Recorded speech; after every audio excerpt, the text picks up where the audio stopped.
The Power of Concentration by Theron Q. Dumont. What if the single most valuable skill in human existence is one that almost nobody deliberately develops? Not intelligence. Intelligence is largely given. Not talent. Talent is largely inherited. Not even discipline in the broad sense that most people mean when they use the word. Something more specific, more learnable, more immediately and more practically powerful than any of these.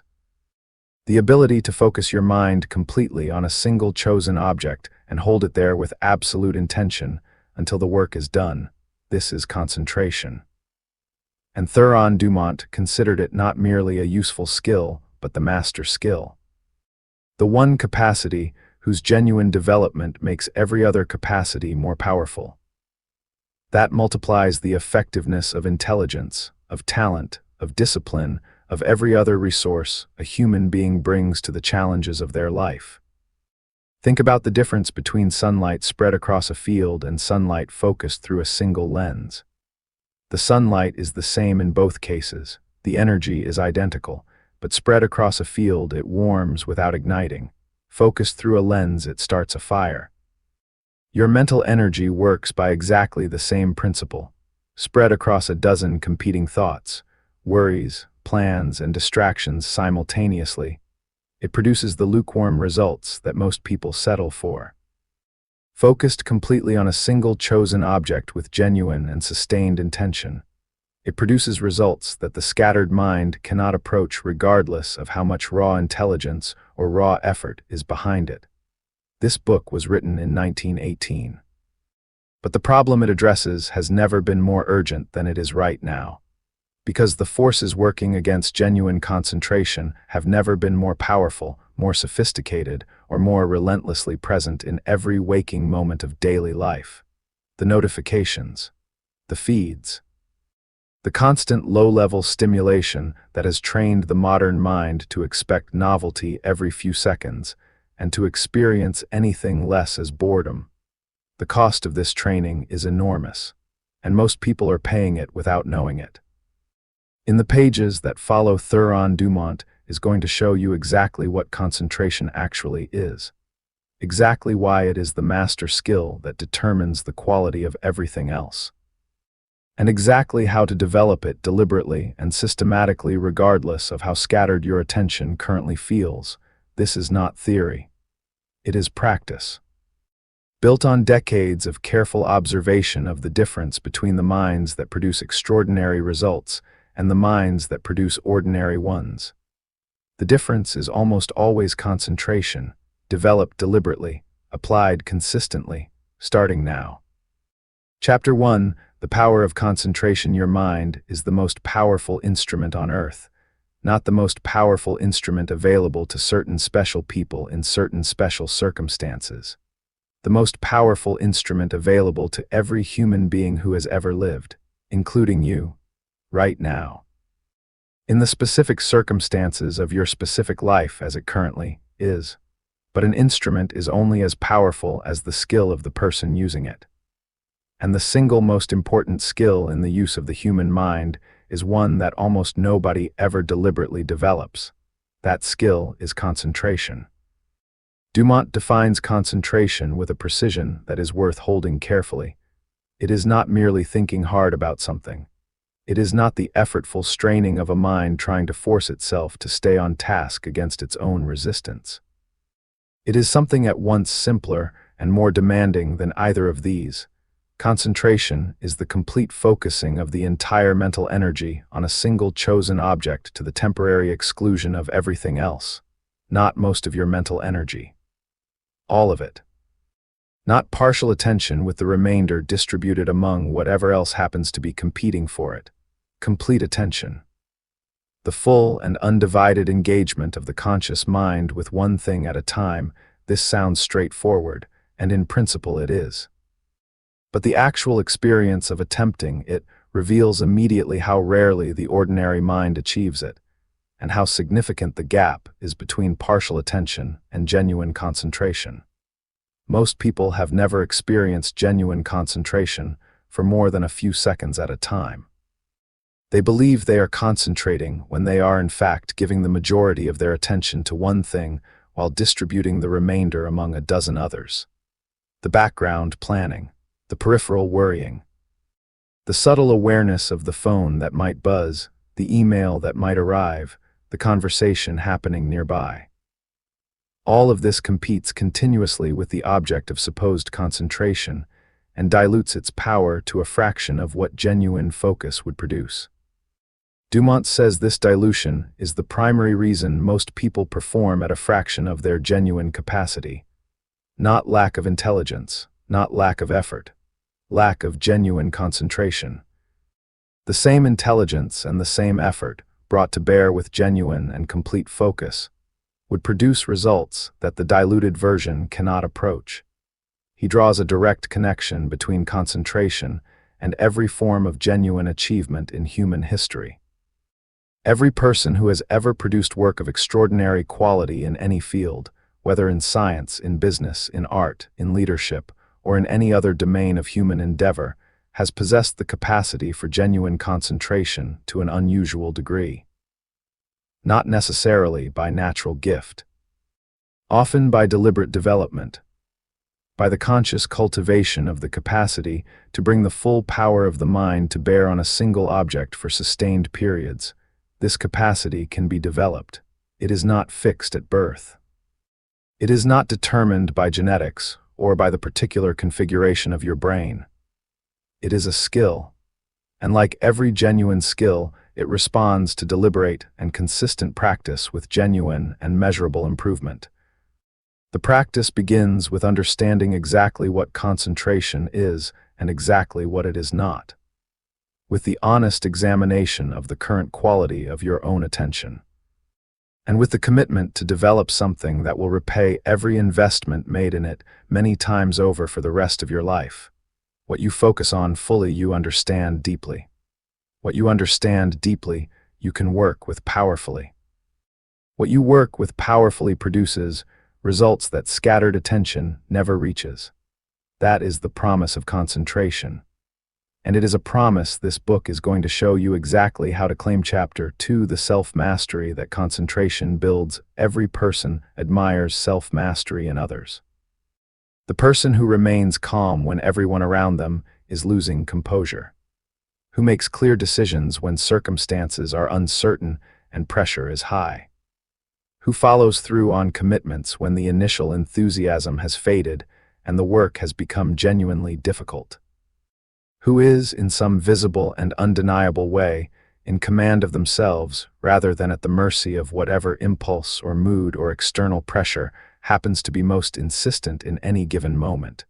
We recognize this quality immediately. We find it genuinely impressive. We often attribute it to some innate characteristic of the person who possesses it, to a particular strength of character that some people simply have and others do not. Dumont says this attribution is almost entirely wrong. Self-mastery is not an innate characteristic. It is a developed capacity. And the foundation on which it is developed, the single practice whose consistent application builds it more reliably and more completely than any other, is concentration. Here is why. The person who lacks genuine self-mastery is not lacking willpower in some vague general sense. They are lacking the specific capacity to direct their mental energy deliberately rather than having it directed by whatever external stimulus or internal impulse happens to be most immediately present.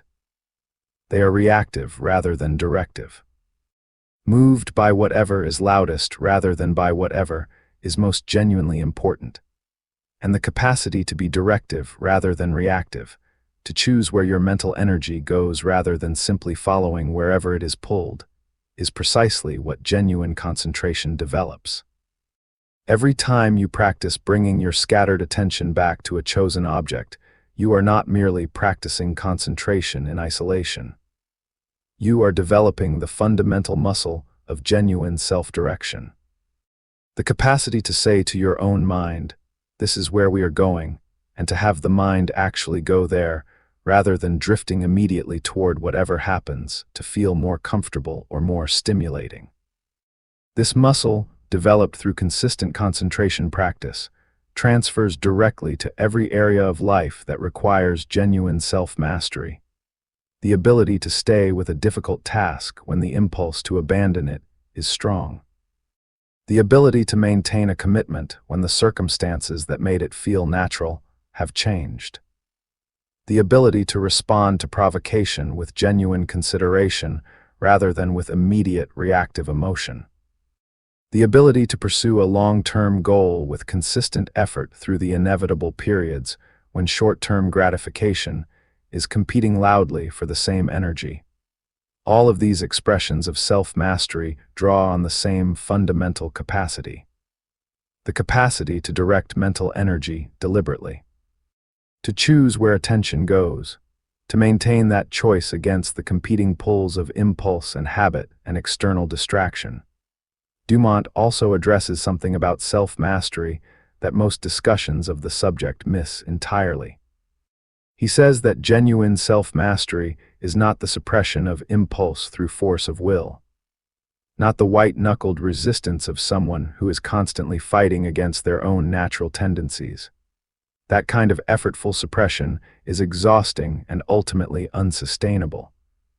It treats the symptoms rather than the source. The source of reactive, impulsive, ungoverned behavior is the untrained mind. The mind that has never developed the capacity for genuine self-direction. That moves toward whatever is most immediately attractive or away from whatever is most immediately uncomfortable, automatically and without genuine choice. Genuine self-mastery is not the suppression of this tendency. It is the replacement of it. Through consistent concentration practice, the mind gradually develops a different default mode. One in which genuine direction rather than automatic reaction becomes the natural way of operating, not through force, through development. The trained mind does not need to fight itself to maintain focus. It focuses because focusing has become its genuine capacity. The trained mind does not need to suppress reactive impulses with great effort. It simply has fewer of them because the habit of deliberate direction has become more deeply ingrained than the habit of automatic reaction. This is the self-mastery that concentration builds, not a performance of control maintained through constant effortful suppression. A genuine development of the capacity for self-direction that makes control natural rather than forced. Build your concentration. And watch Self-Mastery follow Chapter 3, How to Gain What You Want Through Concentration. Most people want things they never get. Not because what they want is genuinely beyond their reach. Not because the circumstances of their life have placed their genuine desires permanently outside the range of what is possible. But because the way they go about wanting things is fundamentally incompatible with actually getting them. They want diffusely, vaguely, with a kind of general wishing that feels like genuine desire but lacks the specific and sustained mental focus that genuine desire requires in order to set the creative process in motion with real power. Dumont is direct about this. Wanting something is not enough. Wanting something intensely is not enough. Wanting something consistently over a long period of time is not enough. What determines whether desire moves toward fulfillment or remains permanently in the realm of wishing is not the intensity or the duration of the want. It is the quality of mental focus brought to it. Concentrated desire is a completely different thing from diffused desire, not in its content, in its creative power. The same desire, brought to a single sharp focus, and held there with genuine and sustained mental energy, sets forces in motion that the scattered version of the same desire never touches. Think of how water behaves under different conditions. Spread across a flat surface, it evaporates quickly and leaves no lasting trace. Channeled through a narrow opening under pressure, it cuts through stone. The water is the same. The difference is entirely in how it is directed. Your desire works by exactly the same principle. Dumont describes the specific mental process through which concentrated desire becomes the engine of genuine achievement. It begins with absolute clarity about what you actually want. not a vague sense of wanting more success or more abundance or more fulfillment. A specific, concrete, clearly defined object of desire, the particular outcome, the particular condition, the particular achievement that genuinely represents what you are working toward. This clarity is the first and most essential requirement, because concentration requires an object. The mind cannot focus completely on something it cannot see clearly. Vague desire produces vague focus, which produces vague results. Specific desire produces specific focus, which produces specific results. The precision of the outcome you hold in mind is directly proportional to the precision of the creative power you bring to bear on producing it. Once the object is clearly defined, the practice is to bring it into the complete focus of concentrated mental attention regularly and consistently. Not casually, not as one of many things competing for mental space, but as the single object of complete and undivided mental engagement for a defined period each day. During that period of genuine concentration on the clearly defined object, something happens that diffuse wishing never produces. The deeper levels of the mind, which respond not to surface wishes but to genuine concentrated mental impressions, receive the object as a real and present priority. They begin organizing resources, perceptions, capacities, and opportunities in its direction, not through any mysterious process. Through the simple and consistent operation of the same law that governs every other form of genuine mental work. Dumont also addresses the relationship between concentrated desire and outer action. Concentration is not a substitute for genuine effort. It is the foundation from which genuine effort becomes most effective. The person who concentrates clearly and consistently on a specific desired outcome and then takes whatever practical steps present themselves in its direction is working at both the interior and the exterior level simultaneously. The interior work ensures that the outer effort is genuinely directed, that it is organized around the specific outcome rather than scattered across a dozen competing directions, that the intuitions and perceptions and opportunities that the concentrated mind attracts are recognized and acted upon rather than missed in the noise of scattered attention. The concentrated mind and the active effort work together. Neither alone is as powerful as both combined. Concentrate on what you want clearly, specifically, consistently, then move toward it with everything you have. That combination has never failed anyone who genuinely applied it. Chapter 4, Concentration and the Body. Your body is listening to every thought you think, not metaphorically. Not in some vague, holistic sense that sounds meaningful but resists precise examination. Literally and directly. Every mental state you consistently maintain produces corresponding physical effects in the organism that is expressing it. Every quality of thought you habitually engage in leaves its mark on the body that thought is moving through. This is not a modern discovery. Dumont was writing about it in 1918 based on observations that had been accumulating for decades before him. But its practical implications have never been more important than they are right now. Because most people are maintaining mental states whose physical effects they would never consciously choose. And they are doing it without any awareness that the choice is being made. Dumont begins with a simple observation. Watch the body of someone who is genuinely concentrating on something that matters to them. Something they find genuinely interesting and genuinely important.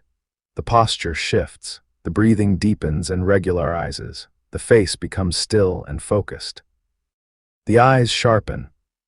The entire physical organism moves into a state of organized, directed, coordinated engagement that is visibly different from the slack and scattered condition of the same body when the mind is diffuse and unfocused. Now watch the body of someone who is anxious, worried, mentally scattered across a dozen competing concerns simultaneously. The posture collapses or tightens in unproductive ways. The breathing becomes shallow and irregular. The muscles carry unnecessary tension.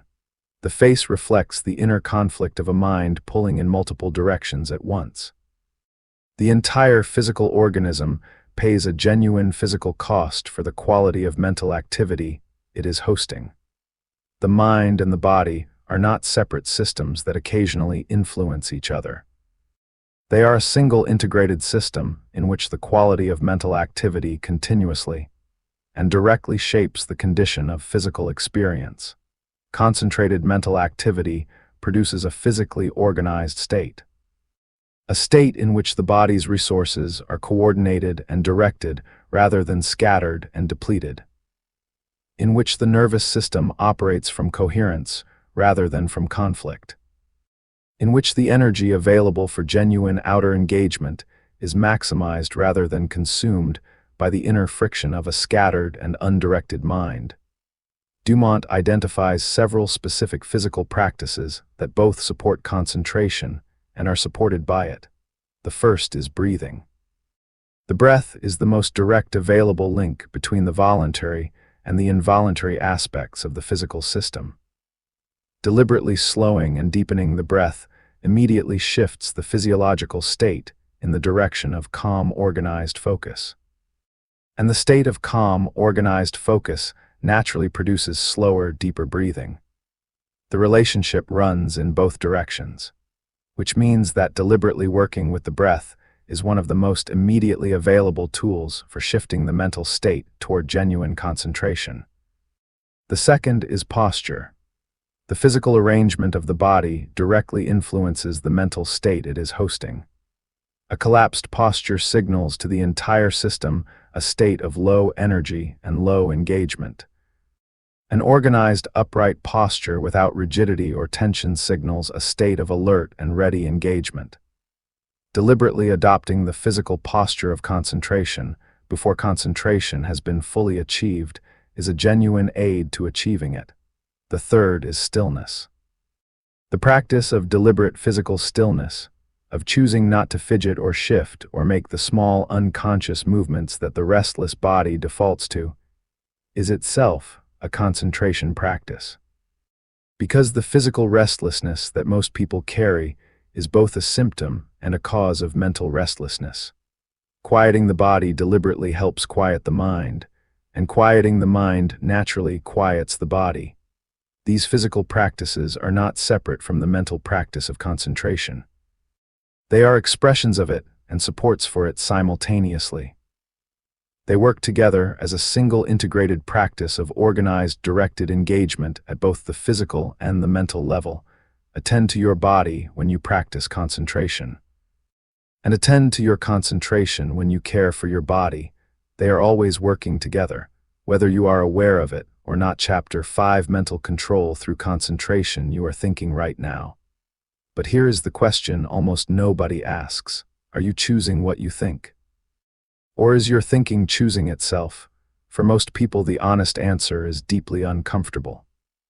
Because most people, if they examine their inner life with genuine honesty, find that their thinking is almost entirely automatic. That thoughts arise without invitation, follow paths worn deep by habit, and produce the same familiar emotional responses they have always produced, without any genuine conscious direction. Without any real choice about where the mind goes or what it does when it gets there. This is not a character flaw. It is the default condition of the untrained mind. The mind left to its own devices does not think deliberately. It thinks habitually. It follows the paths of least resistance, returns to the familiar grooves of established pattern, and produces the same thoughts about the same subjects in the same sequence with the same emotional coloring day after day after day. And because thought precedes experience, because the quality of your habitual thinking shapes the quality of your habitual experience with a consistency that careful observation always confirms, the person whose thinking is entirely automatic is living an automatic life. One whose quality is determined not by genuine choice, but by whatever patterns happen to have established themselves most deeply in the mental system over the course of a lifetime of largely unconscious experience. Dumont says this is the precise condition that mental control through concentration is designed to address. Mental control is not the suppression of unwanted thoughts through sheer force of will. That approach fails consistently, and for a simple reason. The mind cannot think about not thinking about something without thinking about it. Forcing attention away from an unwanted thought requires keeping the unwanted thought sufficiently in mind to know what to force attention away from. The effort of suppression feeds the very thing it is trying to eliminate. Genuine mental control works entirely differently. It is the deliberate and consistent direction of attention toward chosen objects rather than the forceful rejection of unchosen ones. Not fighting against the automatic patterns, replacing them. By consistently choosing where attention goes and practicing the return of attention to chosen objects when it drifts, the mind gradually develops genuine directional capacity. The automatic patterns do not disappear immediately, but they lose their exclusive claim on mental activity. New patterns of deliberate direction begin to establish themselves alongside them, and over time, with consistent practice, the deliberate patterns deepen, while the automatic ones lose their grip. Dumont describes a specific daily practice for developing mental control through concentration. Choose a simple object, something genuinely simple and genuinely specific, a single word, a geometric shape, a quality you want to develop. Hold that object in the complete focus of your attention for a defined period. Begin with 5 minutes. When attention drifts, which it will immediately and repeatedly in the beginning, simply notice the drift without judgment and return. Again and again. With the patient consistency of someone training a capacity rather than performing a test, they are expected to pass immediately. The returning is the practice, not the holding. Every return of wandering attention to the chosen object is a genuine exercise of the mental control muscle. Every return makes the next return slightly easier. Every session of genuine practice deepens the capacity slightly further. Over weeks and months of consistent practice, something changes in the quality of daily mental life that is difficult to describe but impossible to miss. Thoughts that previously arose automatically and ran their full course without any conscious involvement begin to be noticed before they have fully taken hold. The space between stimulus and automatic response begins to widen. Genuine choice begins to appear where automatic reaction previously operated without interruption. This is mental control, not the dramatic conquest of the mind in a single heroic effort, the gradual, consistent, patient development of genuine inner direction, one returning at a time.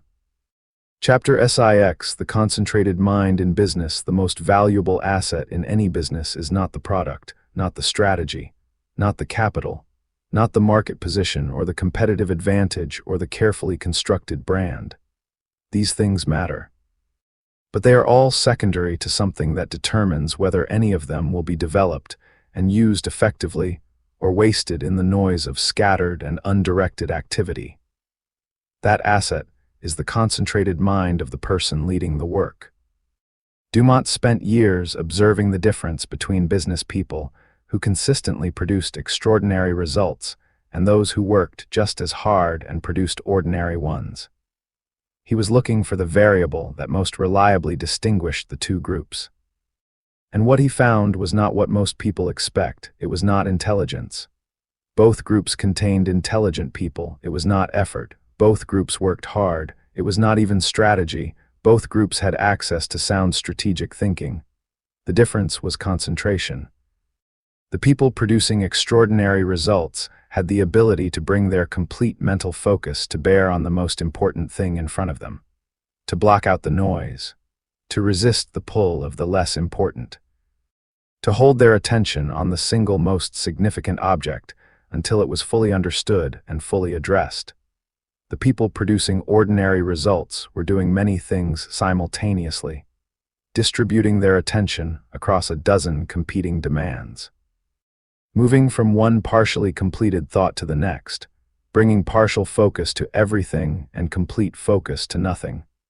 The results reflected this difference with perfect consistency. Dumont is specific about how the concentrated mind operates in a business context. The first application is decision-making. Most poor decisions are not the result of insufficient information. They are the result of insufficient focus on the information that is actually available. The scattered mind looks at a situation and sees a blur of competing considerations. The concentrated mind looks at the same situation and sees it clearly. It holds each element in complete focus long enough to understand it genuinely.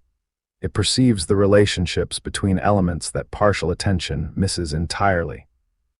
And it arrives at decisions that are genuinely informed rather than merely reactive. The second application is problem solving. Every business problem contains within it the information needed for its own solution. But that information is rarely visible to the first glance. It requires the sustained focus of a mind willing to stay with the problem long enough for its deeper structure to become clear. The concentrated mind stays. It holds the problem in full focus through the initial period of confusion and apparent complexity. And consistently, reliably, it arrives at solutions that the mind that moved on after the first unsatisfying glance never found. The third application is communication.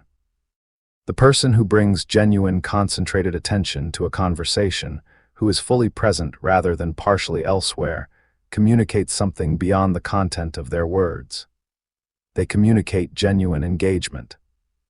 And genuine engagement produces a quality of trust and connection that scattered and distracted communication never achieves regardless of how carefully the words are chosen.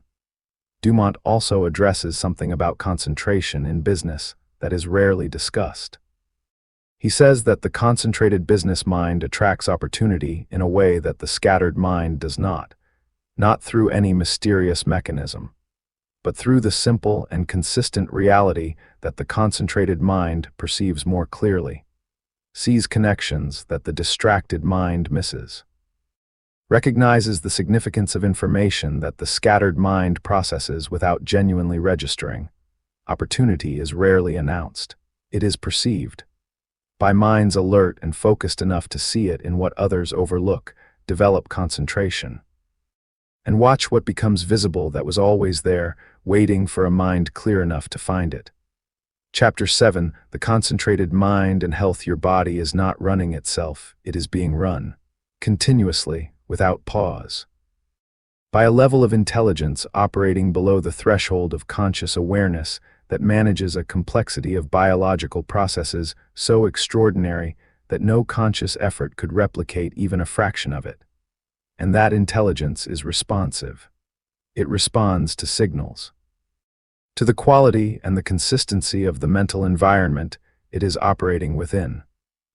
To the habitual thoughts and the habitual emotional states and the habitual quality of inner life that surround it constantly and influence its operation in ways that most people never examine.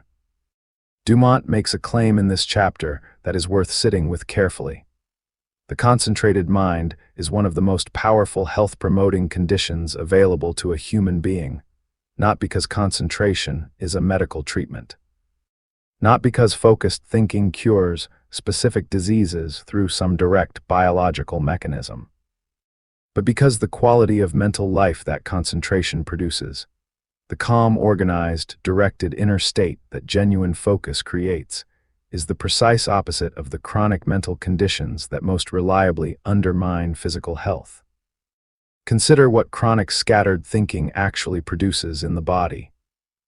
The mind moving rapidly among dozens of competing concerns, never fully present with any of them, never fully at rest, never experiencing the genuine quiet that genuine focus produces. This pattern of mental activity maintains the nervous system in a state of continuous low-level alert, not the sharp, focused alert of genuine concentration. The diffuse, anxious alert of a system that cannot locate the threat but cannot stop scanning for it. This state has physical consequences. The hormonal environment shifts. The immune function is affected. The quality of sleep deteriorates.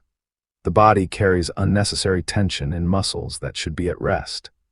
Energy is consumed by the maintenance of this alert state that is not available for genuine repair and genuine vitality. The concentrated mind interrupts this cycle. When the mind genuinely focuses on a single chosen object, the background scanning stops. The nervous system shifts from diffuse alert to organized engagement. The body responds to this shift immediately and measurably. Breathing deepens. Muscle tension releases. The hormonal environment begins to normalize. The system moves from the chronic low-level stress of scattered thinking toward the calm, organized state that genuine health requires. This is not a minor effect. Dumont considered it one of the most significant health benefits available through mental practice. And his observation is consistent with what careful attention to the relationship between mental states and physical health has found in every era since. He also addresses something about concentration and vitality that goes beyond the mere reduction of stress. The concentrated mind, he says, is a mind that is genuinely alive to its experience, fully present with whatever it is engaged in. Not half present while the other half is elsewhere managing the background noise of unresolved concerns. This quality of genuine presence, of full aliveness to the current moment and the current activity, produces a quality of vitality that the scattered mind never experiences. Most people have had glimpses of this. Moments of genuine absorption in something that mattered, where time seemed to move differently, where energy seemed to come from somewhere deeper than ordinary effort, where the quality of engagement produced a satisfaction that the partial attention of ordinary activity never quite reaches. This is the concentrated mind in contact with its own genuine vitality. And it is available not just in occasional moments of natural absorption, but as a consistent quality of daily experience for the person who develops genuine concentration through deliberate practice. The body flourishes in the environment of a calm, organized, directed mind. It suffers in the environment of a chronic, scattered, anxious one.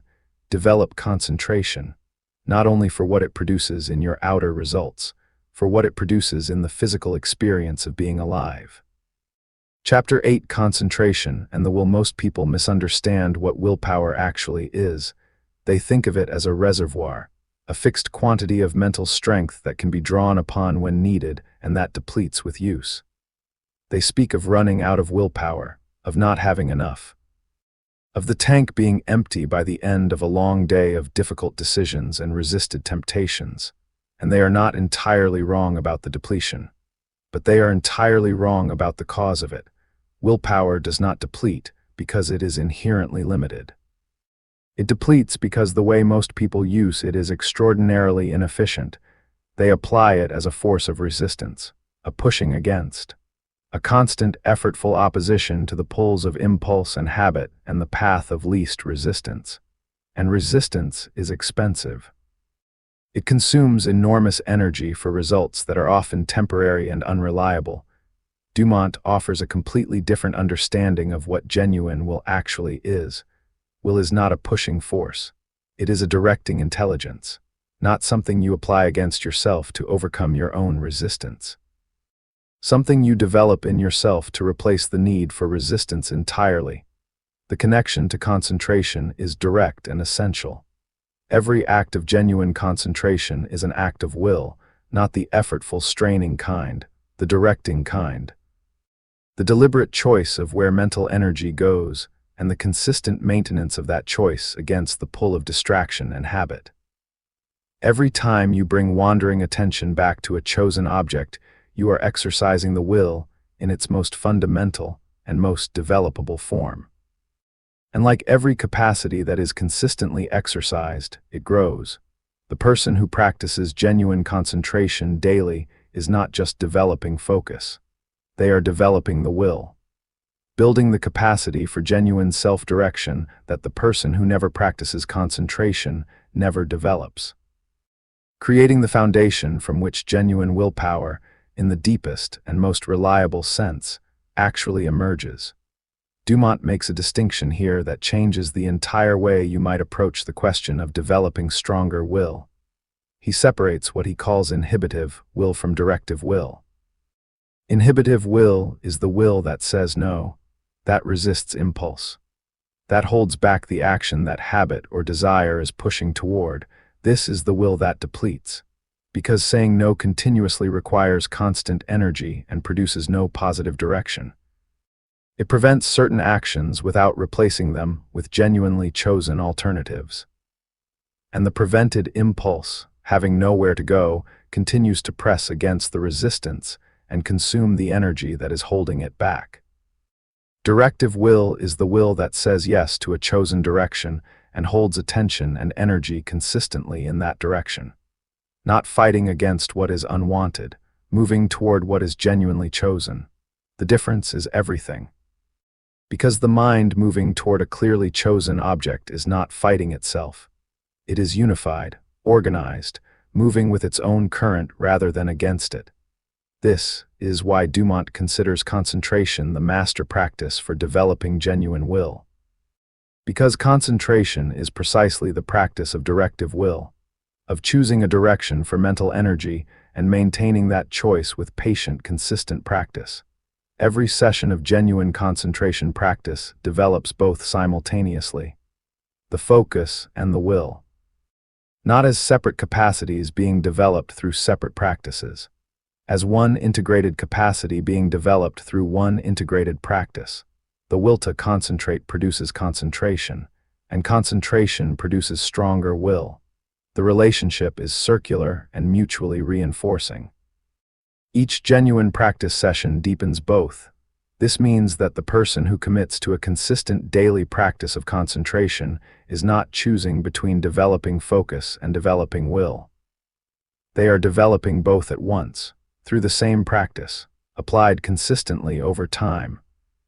The will you want is not a reservoir waiting to be filled. It is a muscle waiting to be trained. Train it daily through concentration. And watch it become what you always needed it to be. Chapter 9: Concentration and Memory. You have never actually forgotten anything important. That statement will feel wrong immediately, because everyone has the experience of forgetting, of reaching for a name or a fact or an experience and finding nothing there, of the information that was clearly present at one point being apparently absent when it is needed. But Dumont makes a distinction that changes the way you understand what is actually happening when this occurs. The problem is almost never storage. The human mind stores with extraordinary completeness and extraordinary reliability. The experiences you have had, the information you have encountered, the details of situations and conversations and moments that seem to have disappeared, are almost always still there, encoded at a level of the mental system that the conscious mind cannot always access directly. The problem is retrieval, and the quality of retrieval is almost entirely determined by the quality of attention that was present at the moment of original encoding. Here is what this means practically. When you encounter information with scattered partial attention, it is encoded at a shallow level. The mind registers it, but without the depth or the clarity that genuine retrieval requires. When you later attempt to retrieve it, the connection is weak. The information is there, but the path to it is unclear and unreliable. What feels like forgetting is almost always this, not the absence of stored information. The weakness of the path back to it. When you encounter information with genuine concentrated attention, it is encoded at a deep level. The mind receives it fully. The connections between this new information and existing knowledge are formed clearly and completely, and when you later attempt to retrieve it, the path is strong. The information comes back readily because it was laid down with the quality of attention that genuine retrieval requires. This is why concentration is the foundation of genuine memory. Not memory techniques or mnemonic devices or the particular tricks that memory trainers teach. These can be useful, but they are supplements to the primary condition of genuine memory, which is concentrated attention at the moment of original encounter. Dumont prescribes a specific approach to learning and to the processing of important information that applies this understanding directly. When you encounter something that genuinely matters, something you want to remember and use and build upon, stop. Give it your complete attention, not the partial attention of someone who is aware of it while simultaneously managing a dozen other things. Complete attention. Full concentration on this specific piece of information or experience for the time that genuine understanding requires. Ask questions of it while you hold it in focus. What does this connect to that I already know? What does it change about my understanding? What is most important here? What would it mean if this were genuinely true and I genuinely applied it? This active, engaged questioning deepens the encoding dramatically. It creates multiple connections between the new information and existing knowledge, and multiple connections mean multiple pathways for reliable retrieval. Dumont also addresses something about concentration and memory that goes beyond the mere retention of information. He says that the concentrated mind not only remembers more completely, it understands more deeply, because understanding is not just the storage of information. It is the perception of the relationships between pieces of information, of the patterns that connect individual facts into coherent wholes, of the deeper significance that lies beneath the surface of any genuinely important idea. These perceptions of relationship and pattern and deeper significance are not available to the scattered mind. They require the sustained focus that holds multiple pieces of information in complete attention simultaneously long enough for their connections to become visible. The concentrated mind does not just retain more, it sees more in what it retains. And seeing more deeply is worth infinitely more than remembering more completely. Chapter 10 Concentration and Imagination. The most successful people in the world are not the most realistic. They are the most deliberately imaginative. This sounds counterintuitive. We are trained from early life to value realistic thinking, to check our ideas against what is currently possible, to temper our visions with the honest assessment of present limitations, to avoid the embarrassment of imagining too freely and promising too much. And there is something in this training that is genuinely useful. Unrealistic thinking divorced from practical engagement produces nothing but pleasant daydreams. The imagination without disciplined action is entertainment, not achievement. But Dumont points to something that the worship of realism consistently misses. Every genuinely new thing that has ever come into existence was unrealistic before it existed. Every achievement that expanded the boundaries of what was possible was impossible by the definition of possibility that preceded it.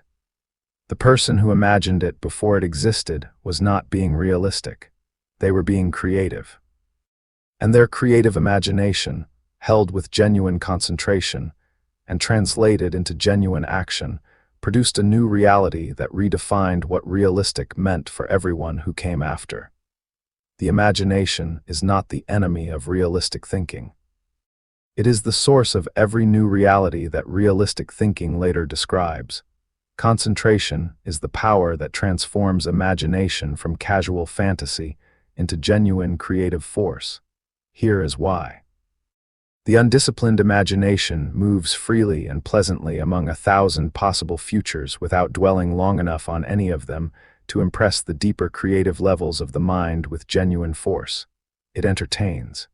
It generates a pleasant inner warmth of possibility, but it does not create. Because creation requires something more than the brief visit of a pleasant idea.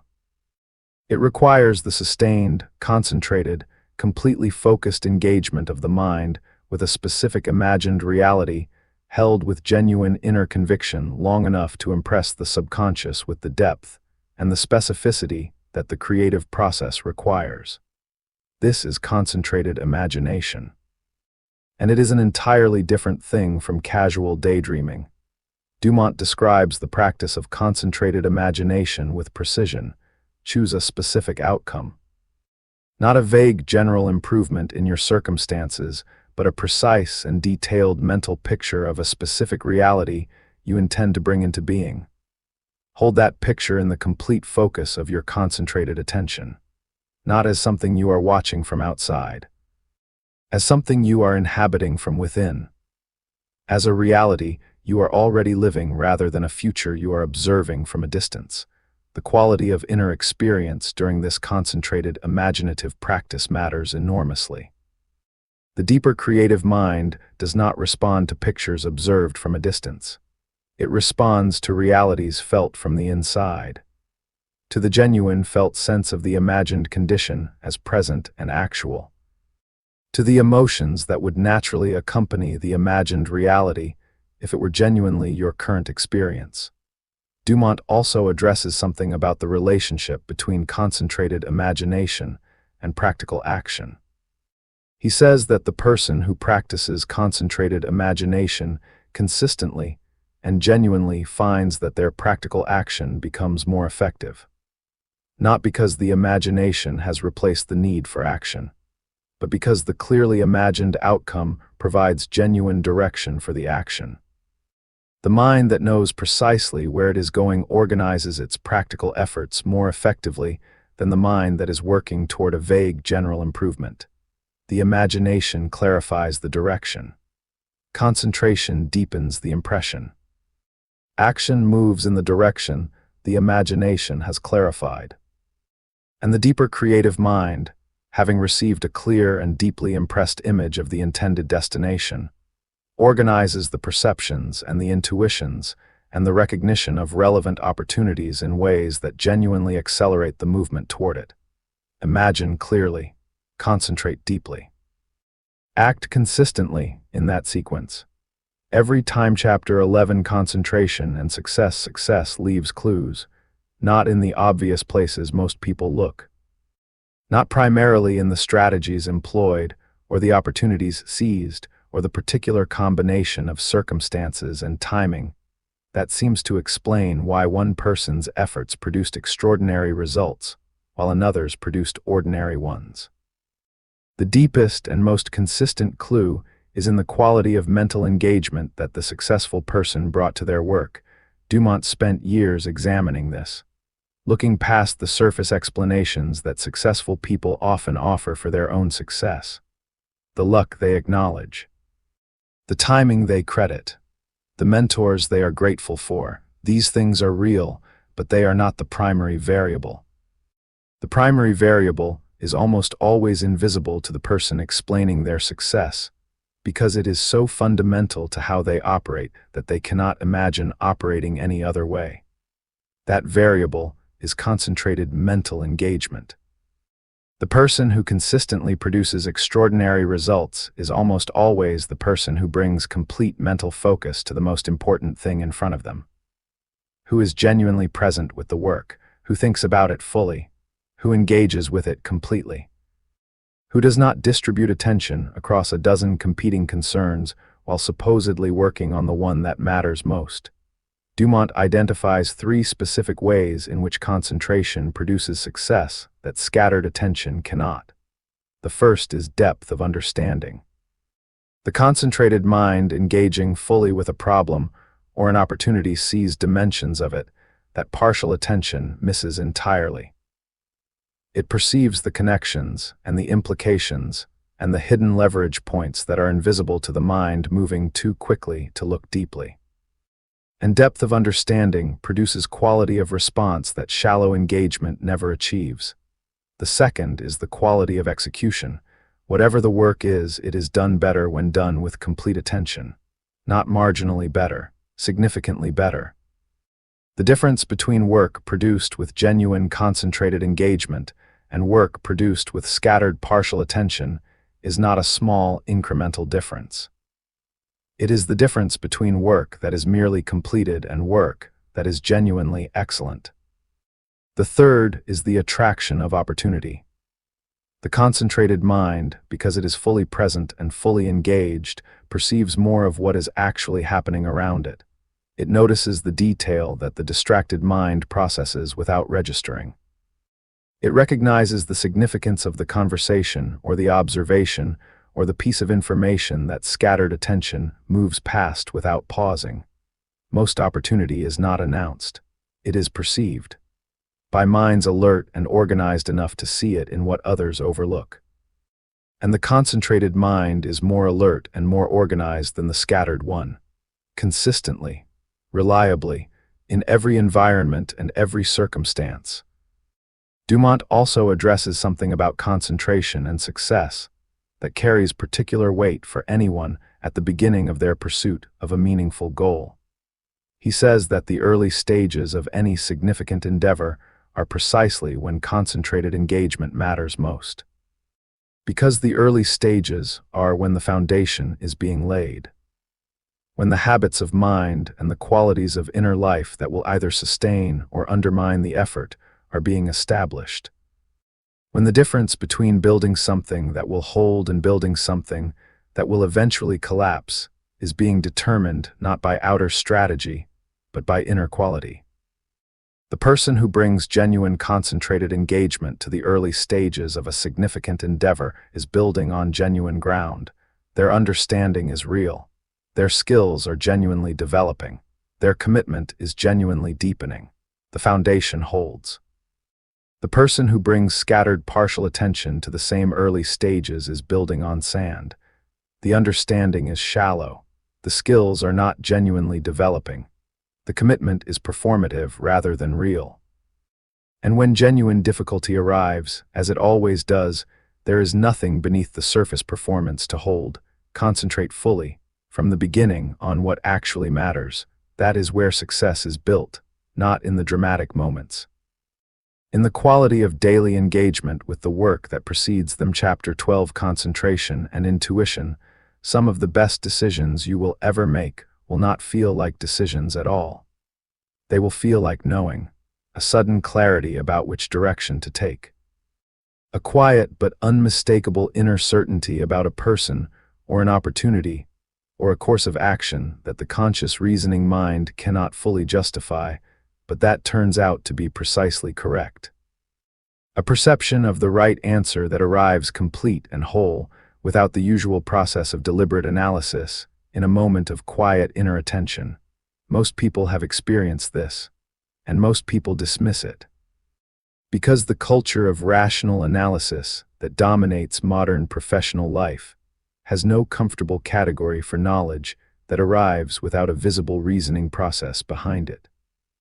So it is filed under lucky guess or good instinct, and the deeper question of what it actually is and where it actually comes from is never seriously examined.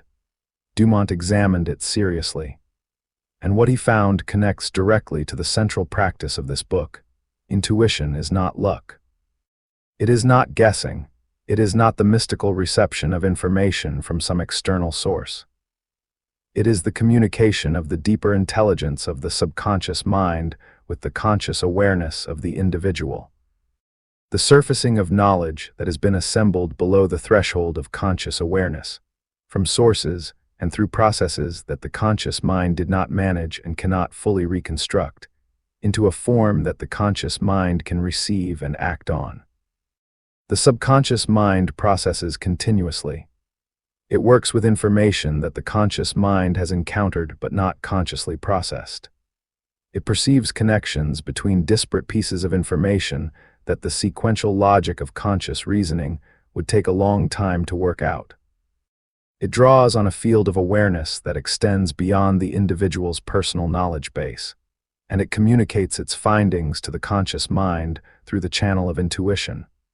But here is what makes this directly relevant to concentration. That channel of communication is not equally open at all times. It is most open when the conscious mind is in a state of quiet, receptive, focused attention. When the noise and busyness of scattered thinking has quieted enough for the subtler communications of the deeper mind to reach conscious awareness. The concentrated mind is precisely the condition in which intuitive communication is most reliably received. Not because concentration creates intuition, but because concentration creates the inner quiet that allows intuition to be heard. The subconscious mind is communicating continuously. Most people cannot hear it because the constant noise of scattered surface thinking drowns it out. The person who has developed genuine concentration through consistent practice has developed the capacity for the inner quiet in which that communication becomes audible. Dumont describes what genuine intuitive knowing feels like in practice, and how to distinguish it from the wishful thinking or the fear-based projection that can masquerade as intuition in the undisciplined mind. Genuine intuition arrives quietly. It does not insist. It does not repeat itself with increasing urgency. It simply makes itself known with a quality of calm, settled certainty that is entirely different from the anxious urgency of the ego's preferences dressed as insight. When you return to it after a period of time, it is still there, unchanged, pointing in the same direction with the same quality of quiet clarity. Wishful thinking and fear-based projection feel different. They carry emotional charge. They insist. They shift and contradict themselves when examined carefully over time. The practice of concentration develops not only the ability to receive genuine intuition, it develops the discernment to distinguish it from its imposters. Both capacities are essential. And both are available through the same daily practice. Concentrate. Become quiet enough to hear what is already being said. Chapter 13, Concentration. And thought power. A thought is not nothing. This is the thing most people have never genuinely absorbed. They treat their thoughts as private events, as internal commentary that exists entirely within the boundary of their own skull and has no reality or consequence beyond that boundary. Thoughts come and go. They feel insubstantial, invisible, without weight or force or any tangible connection to the physical world that surrounds them. But Dumont says this understanding is wrong in a way that has enormous practical consequences. A thought is a force. Real, measurable in its effects, and consequential in ways that extend far beyond the private inner experience of the person thinking it. Not in a vague or metaphorical sense. In a precise and functional sense that careful observation consistently confirms. Consider the most immediate evidence. A thought of fear produces immediate and measurable physical changes in the body of the person thinking it. Heart rate increases. Breathing becomes shallow. Muscles tense. Hormones shift. The entire physical organism responds to a thought that has no physical substance whatsoever. The thought produced real physical effects through a mechanism that does not require the thought to have any physical form.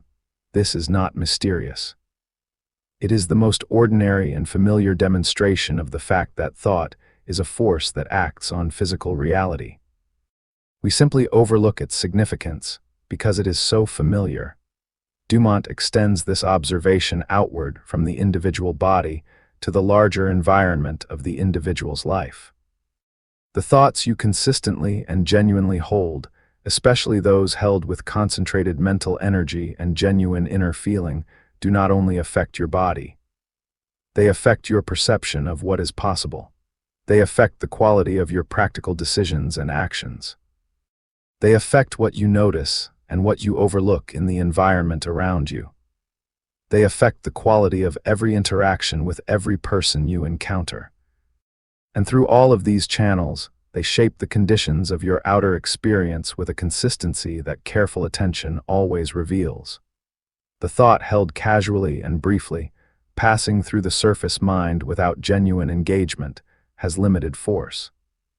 It does not reach the deeper levels of the mental system with enough clarity or enough consistency to produce significant effects in the conditions of outer life.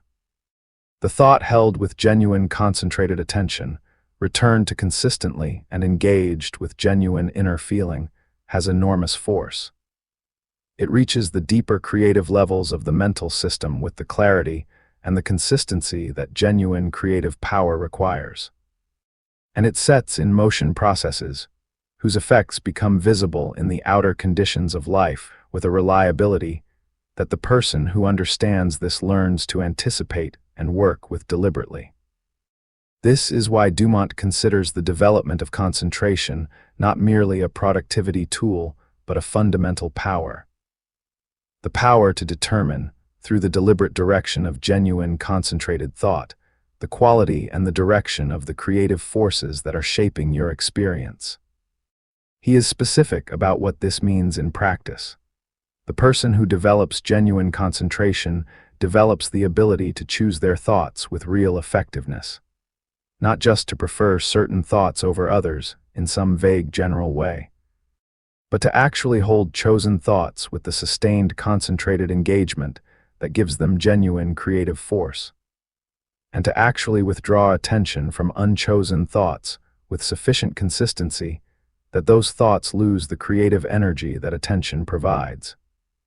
This is thought power in the genuine sense, not the power to think pleasant thoughts about desired outcomes while the deeper mental system continues operating from its habitual patterns, but the power to genuinely impress the deeper mental system with chosen thoughts held with real concentrated force, and through that impression to genuinely influence the creative processes that shape outer experience.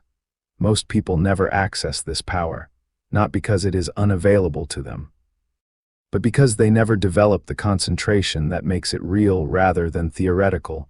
Develop the concentration, and the thought power follows. They are the same thing approached from different directions. Chapter 14, Concentration and Personal Magnetism. Some people walk into a room and something shifts, not because they are the loudest, not because they are the most conventionally attractive or the most expensively dressed or the most strategically positioned.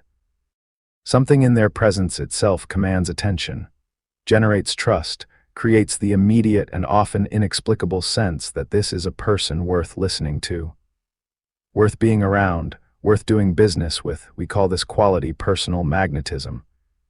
And we almost always attribute it to something innate, to a natural charisma that some people simply have and others simply do not, to a gift of personality that cannot be learned or developed, that you either bring to the room or you do not. Dumont disagrees with this entirely. Personal magnetism is not a gift, it is a development, and the primary thing it develops from is concentrated mental engagement consistently applied over time. Here is the precise mechanism. The person who has developed genuine concentration has developed something that is immediately perceptible to others even when they cannot name what they are perceiving. They have developed genuine presence, the quality of being fully here, fully engaged with what is actually happening in this specific moment with these specific people, rather than being partially here, while the rest of their attention is distributed among the dozen other things competing for it. Genuine presence is extraordinarily rare. And it is extraordinarily attractive. Because every person who encounters someone who is genuinely present with them, who is bringing their complete attention to this conversation and this moment rather than performing attention while actually being elsewhere, feels something that most of their interactions never provide. They feel genuinely seen, and the person who makes others feel genuinely seen has a quality of interpersonal power that no amount of strategic charm or calculated impression management can replicate, because it is not performed. It is real. And people feel the difference immediately, even when they cannot articulate it.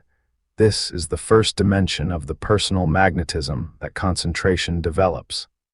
The second is the quality of mental clarity that concentrated thinking produces over time. The person who has developed genuine concentration thinks more clearly, speaks more precisely, responds to complex situations with a quality of organized, intelligent engagement that scattered thinking never achieves, and this clarity of mind communicates itself directly in every interaction. In the quality of the questions asked, in the precision of the observations offered, in the organized intelligence of the response to whatever the conversation requires. People trust clear minds, they are drawn to them. They want to be around them and to work with them and to follow their direction. Not because they have been persuaded to feel this way, because the quality of the clear mind produces genuine value in every interaction, and genuine value is genuinely attractive. The third dimension is what Dumont calls mental force. The quality of genuine inner conviction and genuine focused intention that the developed concentrated mind projects naturally into its interactions with others. Most people's communication is diluted by their own inner uncertainty, by the background doubt and the habitual qualification and the chronic ambivalence that the undisciplined mind carries constantly. This inner dilution is perceptible in the quality of every communication that carries it. It produces the vague, unpersuasive quality that makes people uncertain whether to trust what they are hearing. The concentrated mind that has developed genuine inner conviction communicates with a quality of focused force that the diluted mind cannot match. Not aggression, not dominance, but the quiet, unmistakable quality of a person who knows what they think and means what they say and is fully present with the reality of both. This quality is magnetic in the most precise sense of the word. It draws people toward it naturally, without effort, without strategy. Simply by being genuinely what it is. Chapter 15 Concentration and Habit. You are not as free as you think you are. Most of what you do today you did yesterday, and the day before, and the day before that. The route you take to work, the way you begin your morning. The foods you reach for without thinking. The emotional responses that arise automatically in familiar situations. The patterns of thought that run through your mind during the quiet moments of the day. These are not choices, not anymore.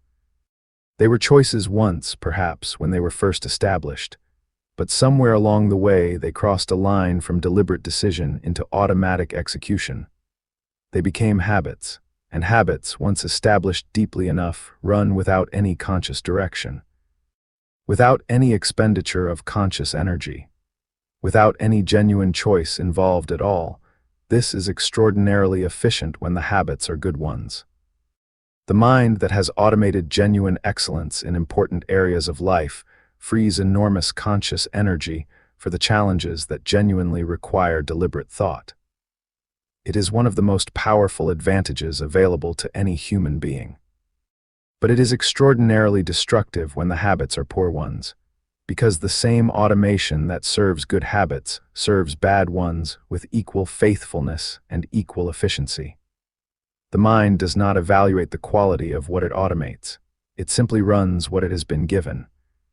And what it has been given by years of unconscious repetition may bear very little relationship to what deliberate conscious choice would select. Dumont connects concentration to habit in a way that is both precise and practically essential. He says that concentration is the primary tool available for the deliberate establishment of new habits and the deliberate replacement of old ones. Not because concentration is a technique for habit formation in the narrow sense, but because the mechanism through which habits are actually established is the same mechanism through which concentration operates. Habits are formed by the consistent repetition of a pattern of thought or behavior with sufficient mental engagement, that the pattern is impressed deeply enough on the automatic systems of the mind to begin running without conscious direction. The depth of that impression determines how quickly and how reliably the habit establishes itself. Shallow repetition without genuine mental engagement produces shallow impression. The pattern may be repeated many times without ever becoming genuinely automatic, because the engagement behind each repetition was never sufficient to impress it deeply. Concentrated repetition with genuine mental engagement produces deep impression rapidly. The pattern is impressed with the full force of organized, directed mental energy behind each repetition. And deep impression is what genuine habit formation actually requires. This means that the person who brings genuine, concentrated attention to the deliberate practice of a chosen behavior or pattern of thought establishes new habits dramatically faster than the person who goes through the same motions without genuine mental engagement.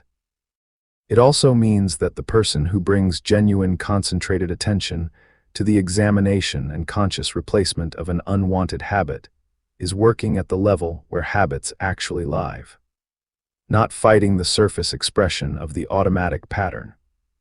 Working directly with the mental impression that maintains it. Dumont describes the specific practice of using concentration for habit formation. Choose the habit you want to establish with complete clarity and complete specificity. Not a vague general intention, but a precise description of the specific thought or behavior pattern you want to make automatic. Hold that specific pattern in concentrated attention while you execute it. Bring genuine mental engagement to the practice rather than going through the motions while your attention is elsewhere. Do this consistently. Not occasionally, not when you remember or when you feel motivated. Daily. With the understanding that you are impressing the pattern on the automatic systems of the mind, and that the depth of each impression is determined entirely by the quality of attention behind it. The habits you establish with this quality of concentrated intention become genuinely yours. Deeply impressed, reliably automatic, working for you continuously without any further conscious direction required. That is the compound interest of genuine habit formation, built on concentration, maintained by consistency, paying dividends for the rest of your life. Chapter 16: Concentration and Environment. Your environment is shaping you right now, not in the background, not occasionally, continuously and directly. The physical space you occupy, the people you spend the most time with, the quality of conversation that surrounds your daily life. The media you consume, and the ideas that flow through your awareness as a result. The aesthetic quality of the spaces where you live and work, all of it is impressing itself on your mental life with the same quiet consistency with which water shapes stone, not dramatically. Not in ways that are immediately visible, but relentlessly, over time. In ways that ultimately determine the quality of the mind that is doing the concentrating and the quality of what that concentration can produce. Dumont considered the question of environment one of the most practically significant questions in the entire subject of concentration. Because the same person in two different environments is not quite the same person. The environment either supports the development of concentrated mental power or it works against it. And the difference between a supporting environment and an undermining one is not minor. He begins with the physical environment. The space where you do your most important work sends continuous signals to the mental system about what kind of mental activity is appropriate there. A cluttered, disorganized, visually noisy space signals a cluttered, disorganized, visually noisy mental state. Not because of any mystical correspondence between outer and inner order, but because the visual environment continuously occupies a portion of the brain's processing capacity.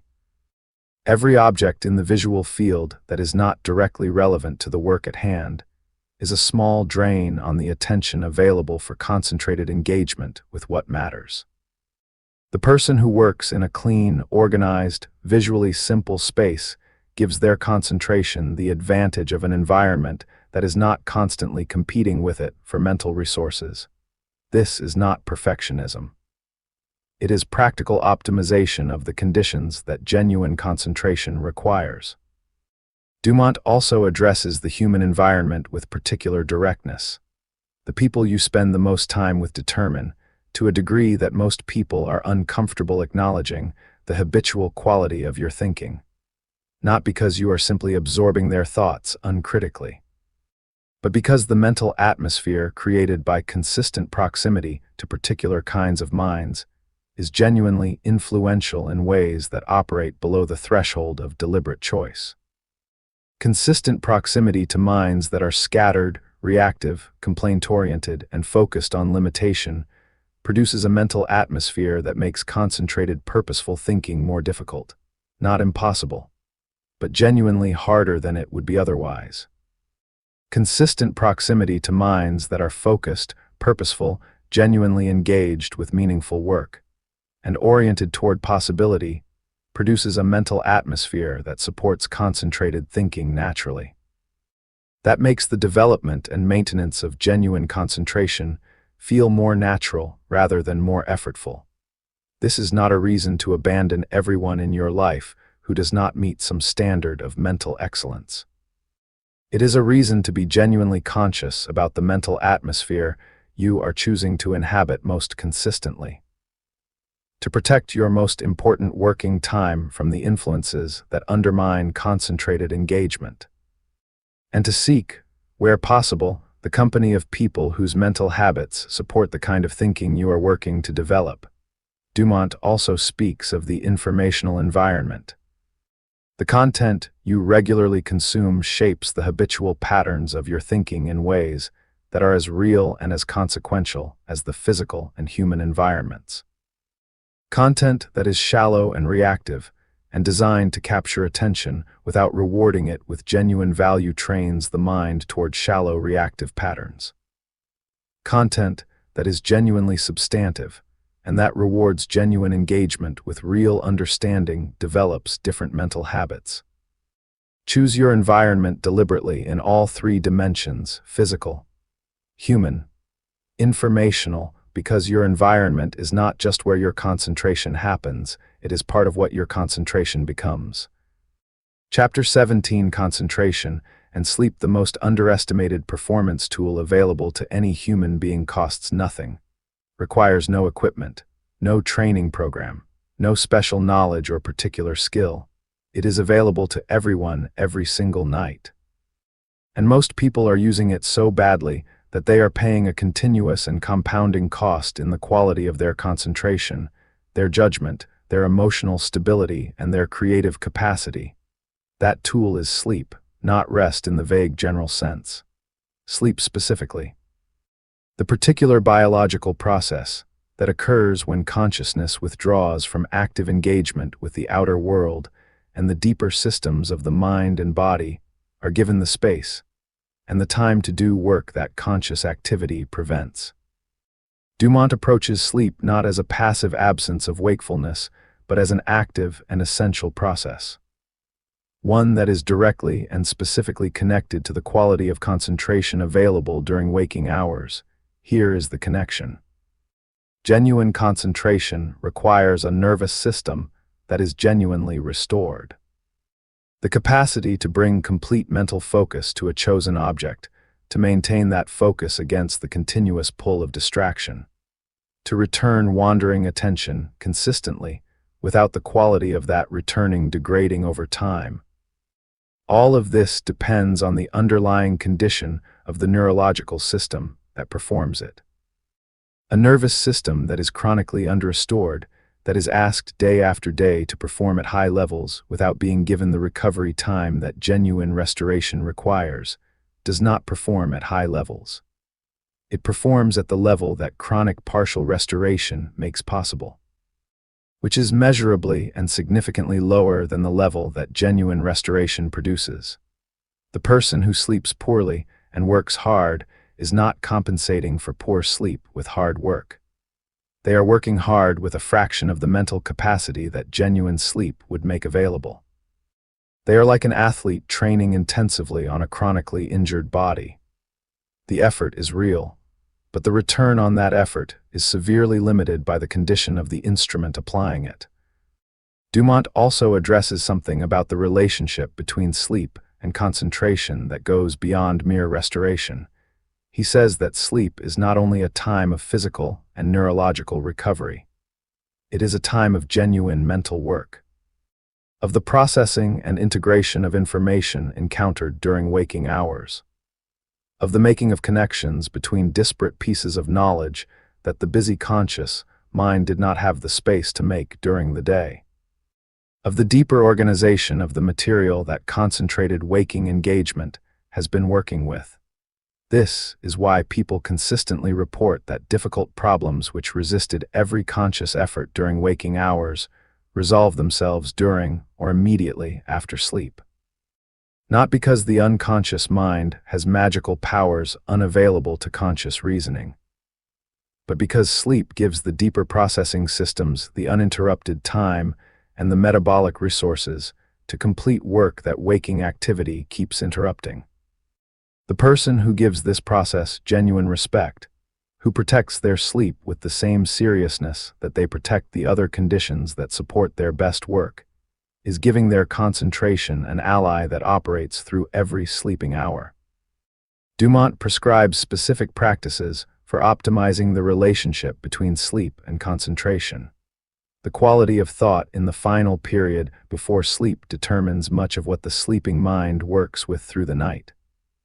Deliberately directing attention toward the specific problems and questions and creative challenges that matter most in the hour before sleep is giving the deeper processing systems the material they will work on most productively during the hours that follow.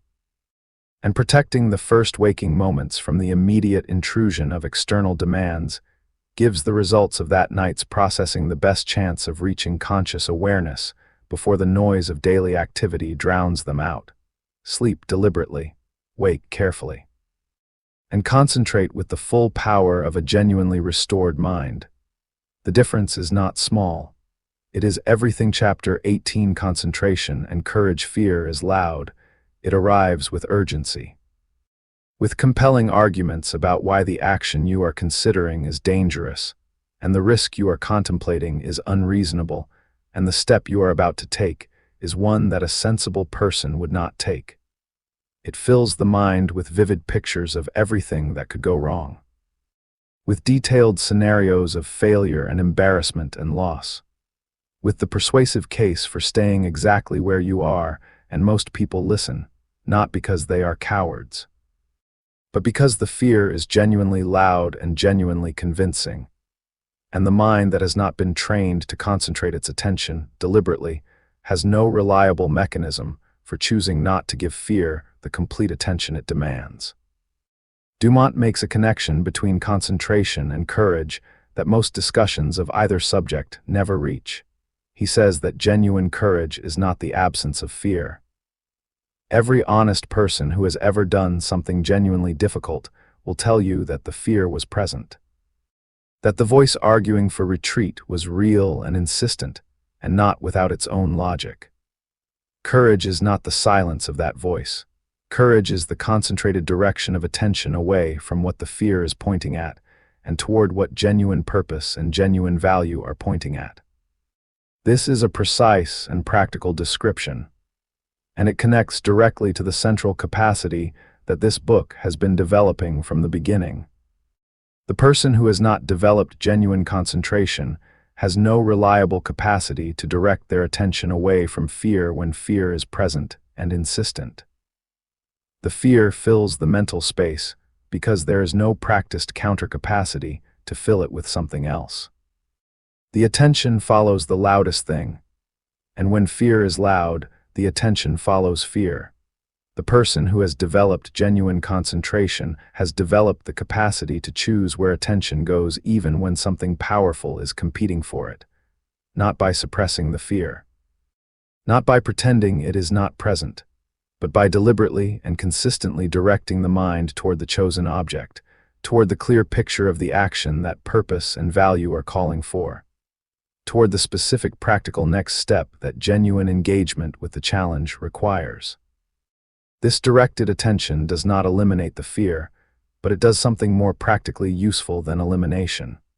It starves the fear of the attention that gives it its operational power, and it feeds the chosen direction with the concentrated mental energy that genuine action requires. Dumont also addresses something about the relationship between concentration and courage that operates over time. He says that every act of genuine courage, every moment in which concentrated attention is deliberately directed toward chosen purpose in the face of fear's competing demand, deepens the capacity for the next such act, not because the fear becomes smaller, but because the concentration becomes stronger. The practiced direction of attention toward chosen purpose becomes more accessible, more natural, more reliably available in the moments when it matters most. This is the courage that concentration builds over time, not the dramatic heroism of the single exceptional moment, but the quiet daily courage of the person who consistently chooses to direct their concentrated attention toward what matters rather than toward what frightens them. That kind of courage compounds. Each genuine act of it makes the next one slightly more accessible. Each consistent practice of concentration makes the deliberate direction of attention in the face of fear slightly more natural. And over time, what began as a difficult and effortful act of will become something closer to a reliable and natural capacity. The fear does not disappear, but you become genuinely larger than it through concentration practiced consistently in the direction of what actually matters. Chapter 19, Concentration and Opportunity. Opportunity does not announce itself. This is the thing most people never fully accept. They wait for opportunity to arrive in a form that is unmistakable, clearly labeled, obviously advantageous, requiring no particular alertness to recognize and no particular courage to act on. The kind of opportunity that anyone would see and anyone would take. That kind of opportunity is almost never the kind that changes lives. The opportunities that genuinely matter arrive quietly, embedded in ordinary circumstances, hidden in conversations that most people have and forget, present in information that passes through most minds without leaving any significant impression, visible only to the person who is alert enough and focused enough to perceive what is actually there rather than what the distracted surface glance registers. Dumont considered the relationship between concentration and the perception of opportunity one of the most practically significant connections in this entire book. Here is why. The concentrated mind is not only more effective at the work it is deliberately engaged in. It is more perceptive of everything in the environment surrounding that work, more alert, more present, more genuinely awake to the full texture of what is actually happening rather than the simplified version that inattentive processing produces. And in that heightened perceptual alertness, things become visible that the scattered mind consistently misses. The detail in a conversation that reveals an unmet need nobody else has noticed. The connection between two pieces of information that have never been brought together before. The significance of a small observation that the distracted mind processes and discards without recognizing what it contains. The moment when a situation is shifting in a direction that attentive perception can see before inattentive observation has any awareness of the change. These perceptions are not available to luck. They are not distributed randomly among the people who happen to be present in a given situation. They are available specifically and disproportionately to the people whose concentration has developed their perceptual alertness to a level that genuine opportunity recognition requires. Dumont also addresses something about opportunity and concentration that goes beyond perception. He says that the concentrated mind does not only perceive opportunity more readily, it creates opportunity more consistently, through the quality of its work, through the depth of its engagement with whatever it is doing. Through the genuine excellence that concentrated attention makes possible in every area of activity, genuine excellence attracts opportunity, not through any mystical mechanism, through the simple and consistent reality that people who encounter work of genuine quality want more of it, want to direct resources toward it, want to connect its creator with other situations where that quality of work could be applied. The person who brings genuine concentrated engagement to their work is continuously creating the conditions from which opportunity naturally flows. Not waiting for opportunity to arrive, generating the quality of output that opportunity is consistently attracted to. He also speaks of something that he calls the prepared mind. The mind that has been developed through consistent concentration to a level of alertness and perceptual clarity that allows it to recognize the significance of what it encounters rather than processing it without genuine registration. Louis Pasteur said that chance favors the prepared mind. Dumont would have agreed entirely, and he would have added that the primary preparation the mind requires for the recognition of genuine opportunity is precisely the development of concentrated attention. The unprepared mind encounters the same circumstances as the prepared one. It simply does not see what is in them, develop the concentration, develop the perceptual alertness that genuine concentration produces, and watch what becomes visible in the ordinary circumstances of your daily life that was always there, waiting for a mind alert enough to find it. Chapter 20, The Concentrated Life. Everything comes back to this, not to a technique, not to a practice performed for 20 minutes each morning before the real business of the day begins, not to a skill applied selectively in certain situations, while the rest of life proceeds with the same scattered inattention that produced the results you were trying to improve. Everything comes back to a quality of life. A way of engaging with every hour and every task and every person and every challenge that is fundamentally different from the way most people move through their days. Not occasionally, not when conditions are favorable. Consistently. As the basic operating mode of a mind that has genuinely developed the capacity for concentrated engagement and has chosen to apply that capacity to everything that deserves it.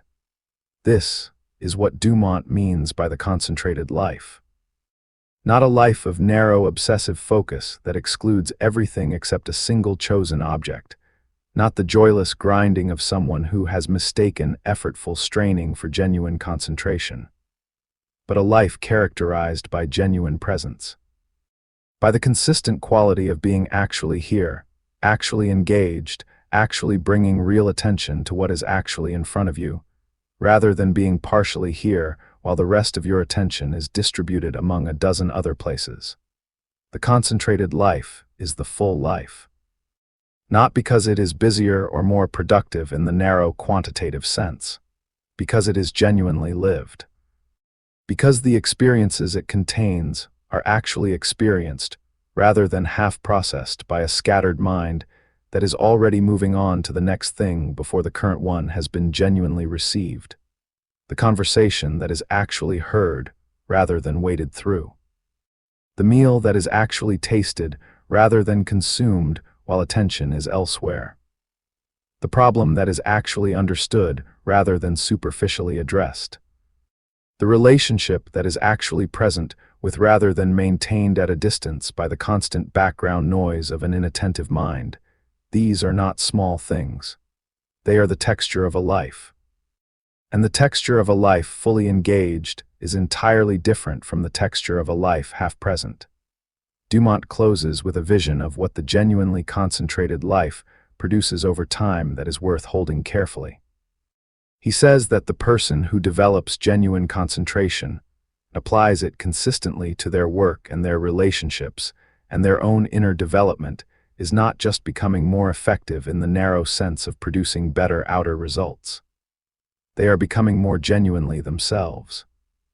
More fully expressed, more completely alive to their own genuine capacities, and more consistently able to bring those capacities to bear on whatever the life in front of them requires. Because concentration, at its deepest level, is not a productivity tool. It is a path to genuine self-knowledge. The person who learns to direct their attention deliberately, and to hold it steadily on chosen objects, begins inevitably to understand themselves more clearly. To perceive their own genuine capacities, and their own genuine limitations with the same clarity that concentrated attention brings to everything else it is directed toward. And self-knowledge, genuine and honestly held, is the foundation from which genuine development becomes possible. Not the performance of development, not the appearance of growth. Genuine movement in the direction of fuller expression of what you actually are and what you are actually capable of. This is the deepest promise of concentration. Not better results, though better results will follow. Not greater success, though greater success will come. But a more genuine life, more fully inhabited, more completely expressed, more honestly engaged with what is actually here and what is actually possible and what you are actually capable of bringing to it. Develop your concentration. Not for what it produces, for what it makes of you. Because what it makes of you is the person who produces everything else. And that person, genuinely developed, genuinely present, genuinely alive to the full scope of what concentrated engagement makes possible, is worth every moment of every practice session that built them. Begin today, with this moment, with whatever is actually in front of you right now. Give it everything. Please subscribe now.